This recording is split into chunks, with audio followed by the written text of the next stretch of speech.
या व्हिडिओमध्ये आपण CMOS नॉरचं लेआउट कसं इम्प्लिमेंट करायचं ते शिकणार आहोत मायक्रोइंट सॉफ्टवेअर वापरून. ही सर्किट डायग्राम आपल्याला इम्प्लिमेंट करायची आहे, ज्यामध्ये 2 PMOS ट्रान्झिस्टर आहेत आणि 2 NMOS ट्रान्झिस्टर आहे. 2 NMOS ट्रान्झिस्टर जे आहेत ते पॅरलली कनेक्ट केलेले आहेत आणि त्यांचे ड्रेन एकमेकांशी शॉर्ट आहे आणि सोर्स पण शॉर्ट आहे आणि सोर्स VSS ला पण कनेक्ट केलेले आहेत. ड्रेन वरून आपण आउटपुट कलेक्ट करणार आहोत आणि जे PMOS आहेत ते सिरियली कनेक्ट केलेले आहेत, ज्यातला एका याचा सोर्स VDD ला कनेक्टेड आहे, दुसऱ्या याचे सोर्स आणि ड्रेन एकमेकांशी शॉर्ट केलेले आहेत आणि दुसऱ्या याचा जो ड्रेन आहे तो आउटपुटला कनेक्ट केलेला आहे. दोनही याचे इनपुट गेट आपल्याला शॉर्ट करायचे आहेत, एका PMOS चा आणि एका NMOS चा, तसेच दुसऱ्या PMOS आणि दुसऱ्या NMOS चा. तर मग सुरुवात करूयात. याकरता आपल्याला जनरेट डिव्हाइस मध्ये जाऊन परत दोन PMOS आणि 2 NMOS कनेक्ट करायचे आहेत. हे दोनही PMOS आपल्याला सिरीज मध्ये मिळणार आहेत, पण आपण नॉर गेट जनरेट करत आहोत, त्याकरता आपल्याला आपण विड्थ इथे चेंज करून घेणार आहोत. 2.0 मायक्रोमीटरची विड्थ आपण ठेवणार आहोत आणि लेंथ आपण 0.2 मायक्रोमीटरची ठेवणार आहोत. सिरीज मध्ये मिळालेले जे PMOS असतील ते आपल्याला आपल्या सोयीनुसार वापरता येतील. PMOS वरच्या बाजूला प्लेस केलं. तसेच NMOS जनरेट करू. NMOS ची विड्थ आपण रेग्युलर घेणार आहोत, 1.0 micrometre NMOS generate device.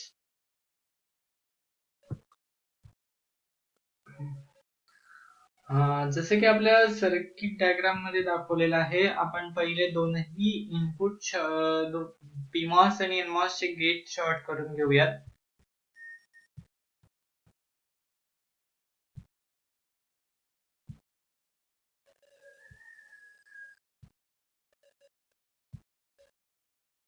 Gate short केले. त्यानंतर PMOS चा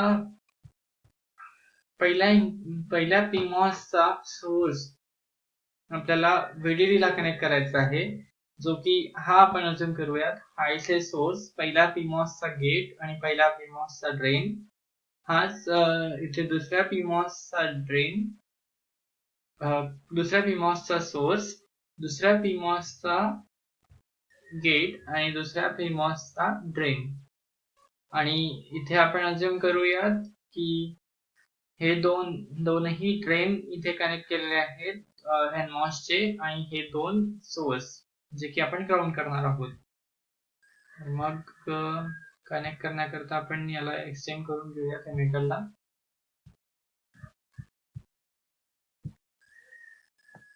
सोर्स एक्सटेंड केला, याला VDD ला कनेक्ट करायचं आहे.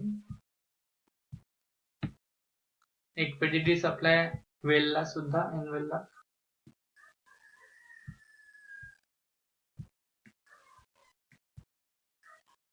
त्यानंतर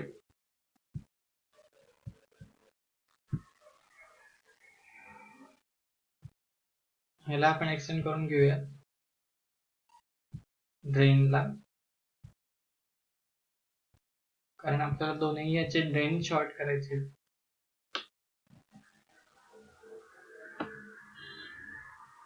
आणि हाच आपला आउटपुट देखील असणार आहे.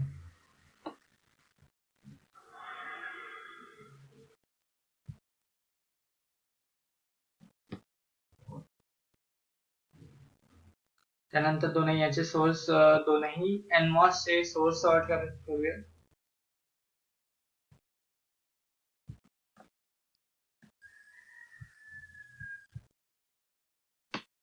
VSS line.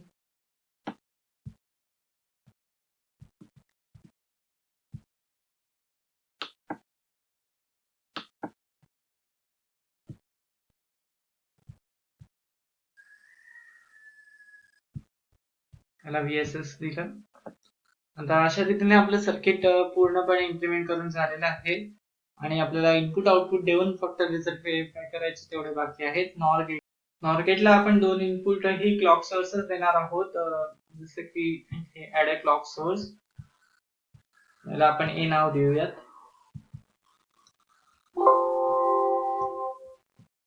लक्षात घ्या, या क्लॉक सोर्सची जी फ्रिक्वेन्सी आहे ती आपल्याला दुसऱ्या क्लॉक सोर्स पेक्षा वेगळी ठेवायची आहे. इथे टाइम पिरियड आपण नोट डाऊन करून घेऊयात. हा 0.950 नॅनो सेकंद आहे. दुसऱ्याचा आपल्याला वेगळा ठेवायचा आहे. जर का तो नाही ठेवला तर आपल्याला इनपुटच्या चारही कंडिशन व्हेरीफाय नाही करता येणार, जे की मी तुम्हाला कशा ते प्रूव्ह करून दाखवतो.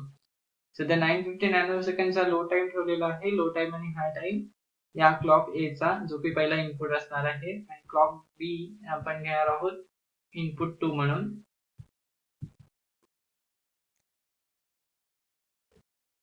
बी याला सुद्धा me time period 950 nano second करून घेतला इथे फास्टर करून, जेणेकरून मी तुम्हाला दाखवू शकतो की कशा प्रकारे आपल्याला सिम्युलेशन व्हेरीफाय करताना प्रॉब्लेम येऊ शकतो जर का आपण क्लॉक फ्रिक्वेन्सी वेगवेगळ्या नाही घेतल्या तर. आणि इथे मी एक आउटपुट विजिबल नोड टाकतो आउटपुट करता,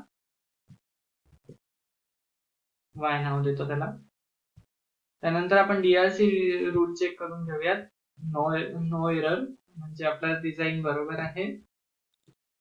त्यानंतर रन सिम्युलेशन. तर अशा प्रकारे आपण पाहू शकतो सिम्युलेशन मध्ये आपल्याला केवळ 2 टेस्ट कंडिशनचेच आउटपुट चेक करता येत आहेत. 0 आणि 0 ला आउटपुट आपला 1 होतो नॉर गेटचा, 1 आणि 1 ला आपला आउटपुट 0 राहतोय. आपल्याला 0 1 आणि 1 0 जेव्हा इनपुट असतील तेव्हा आपल्याला जी टेस्ट रिझल्ट मिळाला पाहिजे ते सिम्युलेट नाही करता येत आहेत आपण क्लॉक फ्रिक्वेन्सी दोन्ही सारख्या ठेवल्यामुळे. तर मग आपण क्लॉक बी ची जी फ्रिक्वेन्सी आहे तिला फास्टर करून घेऊयात. क्लॉक बी ची फ्रिक्वेन्सी वाढवलेली आहे मी. त्यामुळे रन सिम्युलेशन केल्यावर आता आपल्याला दोनही कंडिशन चेक करता येतील.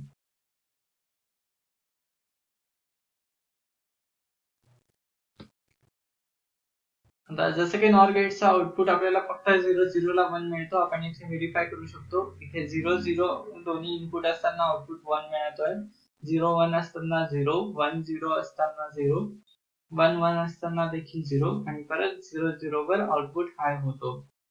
याच्यात आपल्याला राईस टाइम आणि फॉल टाइम व्हेरीफाय करता येतो. पॉवर डिसिपेशन इथे पाहता येतं. व्होल्टेज वर्सेस व्होल्टेज कर्व आपल्याला इथून पाहणं अपेक्षित असतं.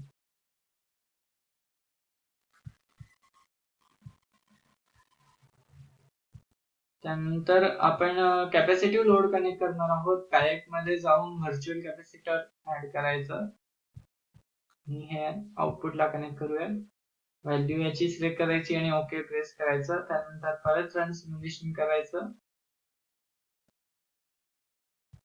सिम्युलेशन रन झाल्यावर आपण पाहू शकतो जसे की राईस टाइम आणि फॉल टाइम मध्ये बरीचशी वाढ झालेली आहे, आणि पॉवर डिसिपेशन सुद्धा वाढतं जेव्हा आपण कॅपॅसिटिव्ह लोड कनेक्ट करतो तेव्हा. डीसी ट्रान्सफर कर्व मध्ये voltage versus voltage DC transfer curve मध्ये काहीच फरक पडत नाही.